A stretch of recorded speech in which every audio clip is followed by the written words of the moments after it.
এখন আমরা আছি জমুরগুপা ব্রিজের দিকে। পাইলামি পরে আমরা এদিকে আমরা যাচ্ছি জমুরগুপা পার্কে, আমরা ঘুরতে যাচ্ছি, সবাই মিলে আমরা ঘুরতে যাচ্ছি। ওখানে কি কি আছে না আছে আপনাদেরকে দেখানো যাক। আর ভিডিওটা পুরোপুরি পাশে থাকবেন, আপনারা সবাই সাপোর্ট করবেন, আপনারা লাইক করবেন, কমেন্ট করবেন, শেয়ার করবেন, ভিডিওটা দেখতে থাকুন।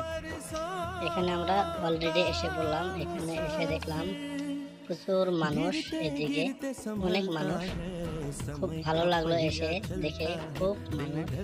তারপরে আমরা এখানে দেখতেছি এখানে কি কি আছে আপনাদেরকে দেখাচ্ছি আমি। এখানে বহুত একটা অদ্ভুত একটা সিনারি আছে, বহুত খুব ভালো লাগে। আপনারাও এখানে যখন আসতে মন চায় এখানে আসবেন আপনারা, খুব ভালো একটা জায়গা, আপনারা চাইলে আসতে পারবেন। আপনারা জমুরগুপায় এটা আপনাদের এখানে পার আছে একটা, ছোট হলেও খুব ভালো লাগে, প্রচুর মানুষ আসে এখানে। এখানে আমাদের রাস্তাটা এরিয়া জমুরগুপার এদিকে অনেক ভিড়, মানুষ আসছে যাচ্ছে এখানে। এইভাবে ভিডিওটা কমপ্লিট দেখতে পাবেন। নেক্সট ভিডিও আপনাদেরকে দেখানো উপহার দেব।